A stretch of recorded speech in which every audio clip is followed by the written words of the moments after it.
ഇന്നത്തെ വീഡിയോയിൽ നമ്മൾ പ്രധാനമായിട്ട് നോക്കുന്നത് കുറച്ച് ഡെവലപ്മെൻറ്റ്സ്. അതായത് അമേരിക്കയിൽ ട്രംപിൻ്റെ son in law Jared Kushner, ഈ ജെറാദ് കുഷ്ണറിൻ്റെ റോൾ എന്താണ് വൈറ്റ് ഹൗസിൽ, അയാളുടെ പൊസിഷൻ എന്താണ്, ഇതൊക്കെ ഇപ്പോൾ വലിയ രീതിയിൽ ചോദ്യം ചെയ്യപ്പെടുകയാണ്. അതിന് പ്രധാനമായിട്ടുള്ള കാരണങ്ങൾ എന്ന് വെച്ചാൽ, ഇപ്പം ലാസ്റ്റ് വീക്ക് നെറ്റ്ഫ്ലിക്സുമായിട്ട് ബന്ധപ്പെട്ട് ഈ ജെറാദ് കുഷ്ണറിൻ്റെ വൈഫ് ഇവാങ്ക ട്രംപും ജെറാദ് കുഷ്ണറും ഇവർ രണ്ടുപേരും തന്നെ 40+ പ്രായമുള്ള ആൾക്കാരാണ്. അപ്പോൾ ഇവരിപ്പം നിലവിൽ ചെയ്തിരിക്കുന്ന വിഷയങ്ങൾ എന്ന് പറഞ്ഞാൽ, ഈ നെറ്റ്ഫ്ലിക്സുമായിട്ട് ചേർന്ന് ഇവർ വാർണർ ബ്രോസ്, ഈ WB, ഈ സിമ്പൽ നിങ്ങൾ കണ്ടിട്ടുണ്ടാവുമല്ലോ, പല ഇംഗ്ലീഷ് മൂവികൾ കാണുന്ന സമയത്തും ഈ ഒരു പ്രൊഡക്ഷൻ യൂണിറ്റിൻ്റെ കമ്പനിയുടെ ലോഗോ നിങ്ങൾ പലപ്പോഴും കണ്ടിട്ടുണ്ടാവും. ഇത് ഇപ്പോൾ പർച്ചേസ് ചെയ്തിരിക്കുകയാണ്. ഈ വാർണർ ബ്രോസ് എന്ന് പറയുമ്പോഴത്തേക്കും ഇതിനകത്ത് CNN ഉൾപ്പെടെയുള്ള ചാനലുകളുടെ പരമാവധി ഷെയർ ഒക്കെ ഹോൾഡ് ചെയ്യുന്ന ഒരു കമ്പനിയാണ്. അപ്പോൾ അതായത് CNN-ൻ്റെ ഒരു 50% ഷെയർ ഇപ്പോൾ ഓൾറെഡി തന്നെ ഇവർ സ്വന്തമാക്കി കഴിഞ്ഞു എന്നാണ് മനസ്സിലാക്കാൻ പറ്റുന്നത്. അപ്പോൾ ആ രീതിയിൽ എല്ലാ മേഖലകളിലും ഇടപെടുന്ന ഒരു വ്യക്തിയായിട്ട് മാറിയിരിക്കുകയാണ് ജെറാദ് കുഷ്ണർ. അതിപ്പോൾ നിങ്ങൾക്ക് ഇസ്രായേൽ ഗാസ പീസ് സബ്മിറ്റ് ആയിക്കോട്ടെ, അതേപോലെ റഷ്യ ഉക്രൈനുമായിട്ട് ബന്ധപ്പെട്ട സമാധാന ചർച്ചകളായിക്കോട്ടെ, അതുപോലെ തന്നെ റഷ്യക്കുള്ളിൽ അമേരിക്കയുടെ താല്പര്യങ്ങൾ സംരക്ഷിക്കാൻ വേണ്ടിയിട്ട് എന്നുള്ളതിൻ്റെ പേരിൽ ട്രംപിൻ്റെ ഇൻവെസ്റ്റ്മെൻറ്റുകൾ നടത്താൻ വേണ്ടിയിട്ട് തയ്യാറെടുക്കുന്ന ആ ഒരു മീറ്റിങ്ങിലായിക്കോട്ടെ, അതായത് ഇപ്പം റഷ്യയും അമേരിക്കയും തമ്മിൽ മറ്റു പല വ്യാപാര മേഖലകളിലുള്ള എഗ്രിമെൻറ്റുകളൊക്കെ തയ്യാറാകുന്നുണ്ട്. അതിനെക്കുറിച്ച് യൂറോപ്പിന് നല്ല രീതിയിലുള്ള കൺസേൺ ഉണ്ട്. അത് നമുക്ക് വേറൊരു ടോപ്പിക്കായിട്ട് തന്നെ ചർച്ച ചെയ്യാം.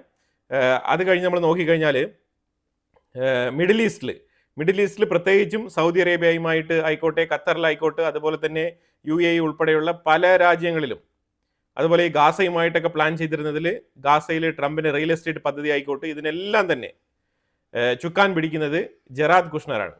അപ്പോൾ ഈ ജെറാദ് കുഷ്ണർ ട്രംപിൻ്റെ മരുമകനാണ്, ട്രംപിൻ്റെ മകളുടെ ഭർത്താവാണ്. അപ്പോൾ ഇത് ഫാമിലി ഓറിയൻറ്റഡ് ആയിട്ടുള്ള ഒരു ബിസിനസ്സായിട്ട് മാറ്റിക്കൊണ്ടിരിക്കുകയാണ് ട്രംപ് പ്രത്യക്ഷത്തിൽ അമേരിക്കക്കാർക്ക് ഒരു ഗുഡ് ഫേസ്, ഞാൻ താരിഫൊക്കെ വാങ്ങിച്ച് ഭയങ്കരമായിട്ട് രാജ്യത്തിനെ നന്നാക്കുന്നു എന്നുള്ള രീതിയിലൊരു പേര് കൺസിസ്റ്റൻ്റ് ആയിട്ട് അത് തന്നെയാണ് പുള്ളിക്കാരൻ പറഞ്ഞു വെക്കുന്നത്. ഞാൻ താരിഫ് പിരിച്ച് പലർക്കും എയ്ഡ് കൊടുത്ത് സഹായിക്കും, അതായത് കർഷകർക്ക് എയ്ഡ് കൊടുത്ത് സഹായിക്കുമെന്ന് പറഞ്ഞിട്ട് 12 ബില്യൻ്റെ എയ്ഡ് പാക്കേജൊക്കെ പ്രഖ്യാപിച്ചിട്ടുണ്ട്. ആരാണ് നിങ്ങളെ താരിഫ് പ്രഖ്യാപിച്ചിട്ട് ഈ ജനങ്ങൾക്ക് ബുദ്ധിമുട്ടുണ്ടാക്കിയിട്ട് പിന്നീട് എയ്ഡ് കൊടുത്ത് സഹായിക്കാൻ വേണ്ടിയിട്ട് നിങ്ങളുടെ ആരെങ്കിലും പറഞ്ഞായിരുന്നോ? ഇതൊക്കെ വണ്ടർഫുൾ പോളിസി ആയിട്ടാണ് നമുക്ക് തോന്നുന്നത്. അത്തരത്തിലുള്ള മഹത്തരമായിട്ടുള്ള പോളിസികളൊക്കെ ട്രംപിനെ കൊണ്ട് മാത്രമേ സാധിക്കുകയുള്ളൂ. അതിനെ പിന്തുണയ്ക്കുന്ന ട്രംപിൻ്റെ ഇത്തരം നെഗറ്റീവ് പോളിസികളെ അപ്രീഷിയേറ്റ് ചെയ്യുന്ന ഒരു കൂട്ടം ആൾക്കാരുണ്ട്. മെഗ എന്ന് പറഞ്ഞിട്ടുള്ള മൂവ്മെൻ്റ് ഒക്കെ നടത്തിക്കൊണ്ട് പോകുന്ന ആൾക്കാർ അതിനെയൊക്കെ കണ്ണും പൂട്ടി വിശ്വസിക്കുന്നുണ്ട്. പക്ഷേ യഥാർത്ഥത്തിൽ അൺഒഫീഷ്യലായിട്ടുള്ള ഒരു ഫാമിലി മെമ്പറിനെ എല്ലാ സ്ഥലങ്ങളിലും, സ്റ്റീവ് വിറ്റ്കോഫ് എന്ന് പറഞ്ഞ ഗവൺമെൻറ് ഒഫീഷ്യൽ പോകുന്ന എല്ലാ മേഖലകളിലും, എല്ലാ ഏരിയയിലും ട്രംപിൻ്റെ സൺ ഇൻ ലോ പോകുന്നത് എന്തിന്? ഇതൊരു പ്രധാനപ്പെട്ട ചോദ്യമാണ്.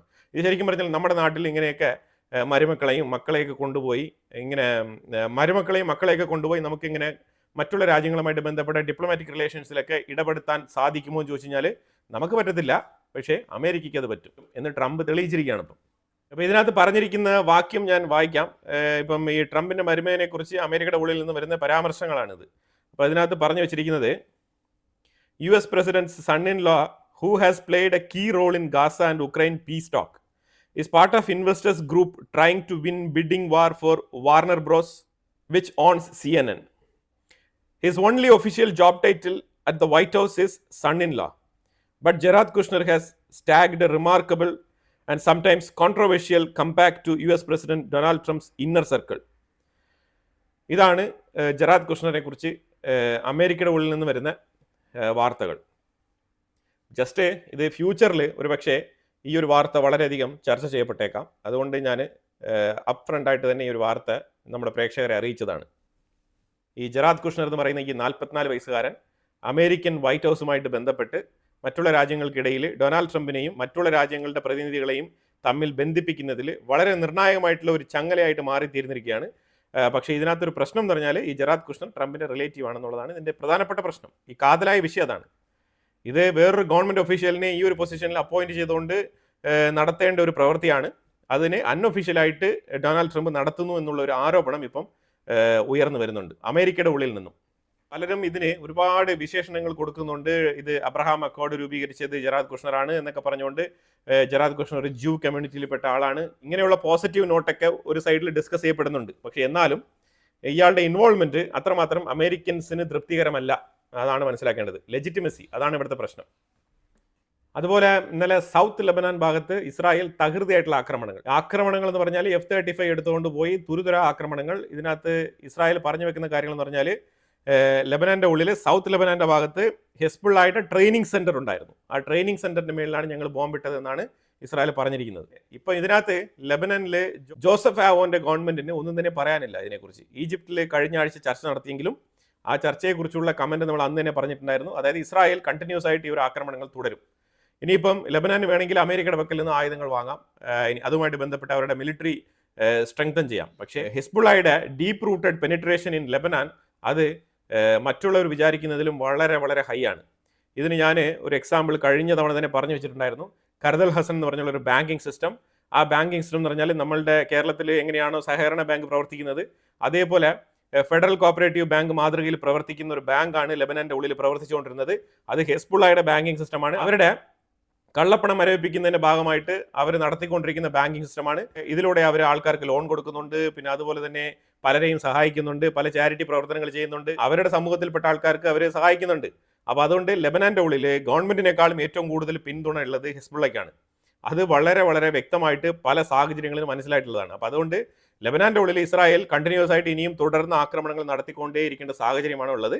ഔട്ടർ ലെയറിൽ നിന്നും നോക്കി കാണുന്ന അമേരിക്ക, സൗദി അറേബ്യ, ഫ്രാൻസ് പോലത്തെ രാജ്യങ്ങൾക്ക് ഇതിന്റെ റിയാലിറ്റി മനസ്സിലാകുന്നില്ല എന്ന് ഞാൻ പറയുന്നില്ല, ഇത് അവർക്ക് അറിയാം. പക്ഷേ എന്നാലും അവർ ജസ്റ്റ് ഒരു ടോപ്പിംഗ്സ് എന്നുള്ള നിലയിൽ ജസ്റ്റ് അഡ്ജസ്റ്റ് ചെയ്ത് മുന്നോട്ട് കൊണ്ടുപോവാണ്. പക്ഷേ അതേസമയം ഇസ്രായേലിനെ അവർക്ക് തടയാനും കഴിയുന്നില്ല എന്നുള്ളതാണ്. ഇസ്രായേൽ തകൃതിയായിട്ടുള്ള ആക്രമണങ്ങൾ ലെബനാന്റെ ഉള്ളിൽ തുടരുകയാണ്.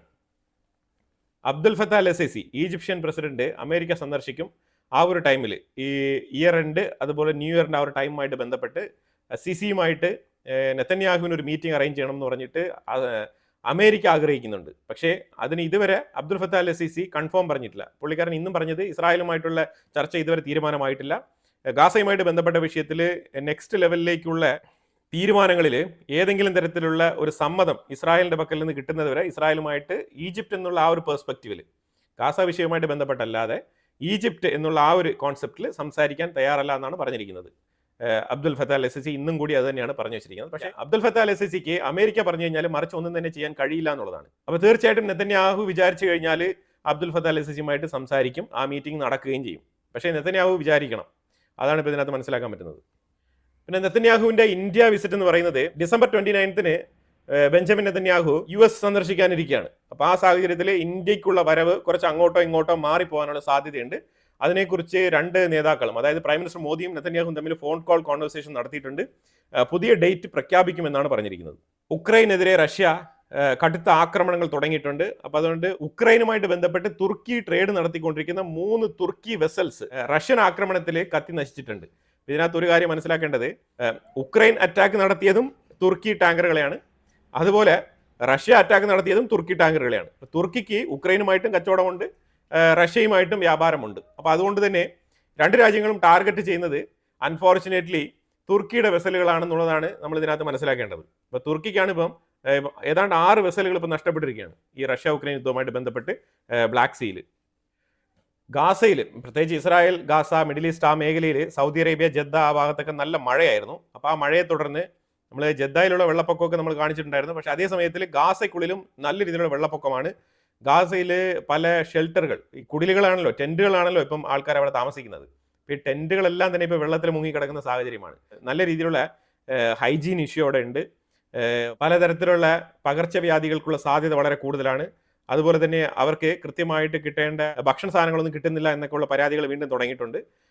പക്ഷേ ആ സാഹചര്യത്തിൽ ഇസ്രായേൽ ഗാസയ്ക്കുള്ളിൽ IDFന്റെ ട്രൂപ്പിനെ ഡിപ്ലോയ് ചെയ്തിട്ടുണ്ടെന്നുള്ള വാർത്തയും കൂടി വരുന്നുണ്ട്. ബോർഡർ ഏരിയയിൽ ഇസ്രായേൽ ഒരു പുതിയ വീഡിയോ റിലീസ് ചെയ്തിട്ടുണ്ട്. അതിനകത്ത് 6 ബന്ദികളെ കൊലപ്പെടുത്തിയതിന്റെ ആ ഒരു രംഗം, ഈ ഹമാസ് ഭീകരർ 200-ലധികം ആൾക്കാരെ ബന്ദികളാക്കി കൊണ്ടുപോയിട്ടുണ്ടായിരുന്നല്ലോ, അതിനകത്ത് ഒരു 6 പേരെ കൊലപ്പെടുത്തിയ ആ ഒരു രംഗം അവർ ശരിക്കും CCTV ഫുട്ടേജിൽ കൃത്യമായിട്ട് രേഖപ്പെടുത്തിയിട്ടുണ്ട്. ആ ഒരു വീഡിയോ ഫുട്ടേജ് ഇസ്രായേലിന് കിട്ടിയിട്ടുണ്ട്.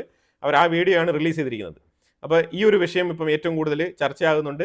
അതിനെ തുടർന്ന് ഇന്നലെ രാവിലെ മുതലേ IDF ഗാസയ്ക്കുള്ളിൽ പല മേഖലകളിലും ഉണ്ട് എന്നുള്ള വാർത്തയാണ് വരുന്നത്. അപ്പോൾ അതായത് ഇവർ യെല്ലോ ലൈൻ എന്നൊക്കെ പറഞ്ഞിട്ടുണ്ടായിരുന്നത്, ആ യെല്ലോ ലൈനിൻ്റെ അപ്പുറത്തേക്ക് ഇപ്പോൾ IDF കയറിയിട്ടുണ്ടെന്നുള്ള വാർത്തയാണ് വരുന്നത്. ഹമാസ് ഭീകരരെ ടാർഗറ്റ് ചെയ്തുകൊണ്ട് തന്നെയാണ് അകത്തോട്ട് വന്നിരിക്കുന്നത് എന്നുള്ളതാണ് വാർത്ത. ഇതൊരു തരത്തിൽ വയലേഷനായിട്ട് തന്നെയാണ് കൺസിഡർ ചെയ്യപ്പെടുന്നത്. പക്ഷേ ഇസ്രായേൽ ആയതുകൊണ്ട് ആർക്കും തന്നെ ഒന്നും പറയാനില്ല. അവർക്ക് തോന്നുന്ന സമയം കയറി അങ്ങ് അറ്റാക്ക് ചെയ്യും. അതാണ് ഇപ്പം നിലവിലെ അവസ്ഥ. അമേരിക്ക പുതിയൊരു നിർദ്ദേശം ആർക്കാണ്? ഇസ്രായേലിന്റെ മേളിൽ. എന്താണ് പറഞ്ഞിരിക്കുന്നത് പറഞ്ഞാൽ, ഇസ്രായേൽ അടിച്ച് പൊട്ടിച്ച് തകർത്ത് കളഞ്ഞ ബിൽഡിങ്ങുകൾ പണിയാൻ വേണ്ടിയിട്ട് ഖത്തർ ഇനി 5ന്റെ പൈസ മുടക്കില്ല എന്നുള്ളത് കഴിഞ്ഞ ആഴ്ച തന്നെ ഖത്തറിന്റെ പ്രൈം മിനിസ്റ്റർ അബ്ദുറഹ്മാൻ അൽത്താനി പറഞ്ഞിട്ടുണ്ടായിരുന്നു. അതിനെ തുടർന്ന് ഇപ്പം ഇസ്രായേലിന്റെ മേളിലാണ് ഇപ്പോൾ പ്രഷർ വന്നിരിക്കുന്നത്. അതായത് നിങ്ങളല്ലേ ഈ ബിൽഡിംഗ് ഒക്കെ അറ്റാക്ക് ചെയ്ത് കളഞ്ഞത്, അപ്പോൾ അതുകൊണ്ട് നിങ്ങൾ തന്നെ ഇനിയിപ്പോൾ ഇത് ക്ലീൻ ചെയ്യാൻ വേണ്ടിയിട്ടുള്ള ഫണ്ട് മുടക്കണം, റീബിൽഡ് ചെയ്യാനുള്ള ഫണ്ട് മുടക്കണം എന്നുള്ള രീതിയിലുള്ള ചില പ്രഷറൊക്കെ അമേരിക്കയുടെ ഭാഗത്ത് നിന്ന് വരുന്നുണ്ട്. ഇത് ശരിക്കും പറഞ്ഞാൽ ഇതൊരു ഉടായ്പ പരിപാടിയാണ്. ഇസ്രായേൽ പൈസ മുടക്കും, എന്നാൽ ഇസ്രായേലിന്റെ കണ്ടീഷന് ഒത്തു നിൽക്കണം, എന്നാൽ മാത്രമേ ഇസ്രായേൽ പൈസ മുടക്കുള്ളൂ. അല്ലെങ്കിൽ ഇസ്രായേൽ പൈസ മുടക്കാൻ പോകുന്നില്ല. ഇസ്രായേലിൻ്റെതല്ലാത്ത ഒരു പീസ് ഓഫ് ലാൻഡിൽ പോയിട്ട് പലതവണ പൈസ മുടക്കിയിട്ടുണ്ട്, പല കാര്യങ്ങൾക്ക് വേണ്ടിയിട്ടും. പല സർവീസുകളും പ്രൊവൈഡ് ചെയ്തിട്ടുണ്ട്. ഇലക്ട്രിസിറ്റി, വാട്ടർ ഉൾപ്പെടെയുള്ള പല സംഗതികൾ പ്രൊവൈഡ് ചെയ്തിട്ടുണ്ട്. അവർക്ക് health care, medicine, food supplements, ഇങ്ങനെയുള്ള പല സംഗതികളും ഇസ്രായേൽ പ്രൊവൈഡ് ചെയ്തിട്ടുണ്ട് അവിടെ. പക്ഷേ ഇപ്പം ഇത് തൽക്കാലം നിർത്തി വെച്ചിരിക്കുകയാണ്. അതായത് 2007 മുതൽ നോക്കിക്കഴിഞ്ഞാൽ സ്റ്റെപ്പ് ബൈ സ്റ്റെപ്പായിട്ട് ഗാസയുമായിട്ടുള്ള റിലേഷൻഷിപ്പ് നല്ല രീതിയിൽ ബിൽഡ് ചെയ്ത് വന്നുകൊണ്ടിരുന്ന സാഹചര്യത്തിലാണ് ഇസ്രായേലിന്റെ ഉള്ളിലേക്ക് ഒക്ടോബർ 7, 2023 ഈ ഒരു അറ്റാക്ക് നടത്തിയത് ഹമാസ്. അതുവരെ റിലേഷൻഷിപ്പ് വളരെ പക്കായിരുന്നു. ശരിക്കും ഗാസയ്ക്കുള്ളിലുള്ള ഒരുപാട് പേര്, ഹമാസ് എന്നോ സിവിലിയൻ എന്നോ വകഭേദമില്ലാണ്ട് ഒരുപാട് പേര് ശരിക്കും ഇസ്രായേലിന്റെ ഉള്ളിൽ പോയി പണിയെടുത്തിട്ട് ദിവസം മടങ്ങി വന്നുകൊണ്ടിരുന്ന സാഹചര്യമായിരുന്നു. അവിടെ നിന്നാണ് കാര്യങ്ങൾ ഈ രീതിയിലേക്ക് മാറി മറിഞ്ഞിരിക്കുന്നത്. അപ്പോൾ ഇതിന്റെ പൂർണ്ണ ഉത്തരവാദിത്വം ഹമാസിന് മാത്രമുള്ളതാണ്. അപ്പോൾ അതുകൊണ്ട് തന്നെ ഇസ്രായേൽ ഇപ്പം ഈ ബിൽഡിംഗ് റബിൾസ് മാറ്റാൻ വേണമെങ്കിൽ ഞങ്ങൾ പൈസ മുടക്കാം, അതിന് വലിയ കുഴപ്പമൊന്നുമില്ല. പക്ഷേ ഗാസ ആരുടേതാണ്? ആ ചോദ്യത്തിനുള്ള ഉത്തരമാണ് കിട്ടാത്തത്. അപ്പോൾ അതുകൊണ്ട് തന്നെയാണ് അവിടെ ആരും പണം മുടക്കാൻ തയ്യാറാകാത്തതും. ജസ്റ്റ് അവിടുത്തെ വഴികൾ മാത്രം ഈ തുർക്കി അയച്ച ബുൾഡോസറുകൾ, അതുപോലെ തന്നെ ഈജിപ്റ്റ് അങ്ങോട്ട് അയച്ചു വെച്ച ബുൾഡോസറുകൾ, ഇവരെല്ലാവരും കൂടി ചേർന്നിട്ട് വഴികളൊക്കെ അങ്ങോട്ട് വൃത്തിയാക്കി സെറ്റപ്പ് ആക്കുന്നുണ്ട്, റോഡും പരിസരമൊക്കെ. പക്ഷേ ബാക്കിയുള്ള ബിൽഡിംഗ് റബിൾസ് ഒക്കെ അവിടെ അങ്ങനെ തന്നെയാണ് കിടക്കുന്നത്. അതൊക്കെ ഇനി വർഷങ്ങൾ എടുക്കും, അതെടുത്ത് മാറ്റാനും റീകൺസ്ട്രക്ഷൻ ചെയ്യാനൊക്കെ. ഗാസ ഒന്ന് പഴയതുപോലെ ആവണമെന്നുണ്ടെങ്കിൽ ഇനി വർഷങ്ങൾ എടുക്കും, അത് ഉറപ്പായിട്ടുള്ള കാര്യമാണ്. അപ്പോൾ ഈ പ്രശ്നങ്ങൾക്കൊക്കെ പരിഹാരം ഉണ്ടാക്കാനാണ് ഈ ഡിസംബർ ലാസ്റ്റ് വീക്കിൽ നെതന്യാഹു അമേരിക്കയിൽ പോകുമ്പോഴത്തേക്കും അവിടെ ഖത്തറുമായിട്ടൊരു മീറ്റിംഗ് അറേഞ്ച് ചെയ്യാൻ വേണ്ടിയിട്ട് അമേരിക്ക പദ്ധതി ഒരുക്കുന്നത്. പക്ഷെ അത് വിജയകരമാവോ ഇല്ലയോ എന്നുള്ളത് നമുക്കറിയില്ല. പൈസയുമായിട്ട് ബന്ധപ്പെട്ട് ഖത്തറുമായിട്ട് ഇടപാട് നടത്തണം എന്നുണ്ടെങ്കിൽ അവരുടെ ഒരുപാട് ഡിമാൻഡ് ഉണ്ടാവും. അത് ശരിക്കും പറഞ്ഞാൽ ഈ ബ്രദർഹുഡിന്റെ ഐഡിയോളജിയെ സപ്പോർട്ട് ചെയ്യുന്ന രീതിയിലുള്ള നിബന്ധനകളായിരിക്കും ഖത്തർ മുന്നോട്ട് വെക്കുക. അപ്പോൾ അതിൽ പല നിബന്ധനകളെയും അംഗീകരിച്ചാൽ മാത്രമേ ഈ പൈസ ഗാസയ്ക്കുള്ളിൽ വരുള്ളൂ. അതാണ് മനസ്സിലാക്കാൻ പറ്റുന്നത്. എനിവേ, അതെല്ലാം ഇനി അപ്കമിങ്ങിൽ നടക്കാനിരിക്കുന്ന ചർച്ചകളാണ്. അപ്പം ഇപ്പൊ ട്രംപ് തന്നെ സംശയം പ്രകടിപ്പിച്ചിരിക്കുകയാണ്. അതായത് 2025 ക്രിസ്മസിന് ഉള്ളിൽ തന്നെ, ഒരു ഡിസംബറിൽ തന്നെ, ഈ ഇയർ എൻഡിന് മുമ്പ് തന്നെ ഗാസയിൽ ഒരു സമാധാനം കൊണ്ടുവരാൻ സാധിക്കുമെന്ന് ട്രംപ് വിചാരിച്ചിരുന്നു. പക്ഷെ അതിപ്പോൾ പരാജയപ്പെട്ടിരിക്കുകയാണ്. അൺഫോർച്ചുനേറ്റ്ലി 2026 ജനുവരിയിലേക്കൊക്കെ ഈ ഗാസ സെക്കൻഡ് ഫേസുമായിട്ട് ബന്ധപ്പെട്ട ചർച്ചകൾ നീണ്ടുപോയേക്കാം എന്നാണ് വൈറ്റ് ഹൗസിന്റെ സൈഡിൽ നിന്നും വരുന്ന വാർത്തകൾ.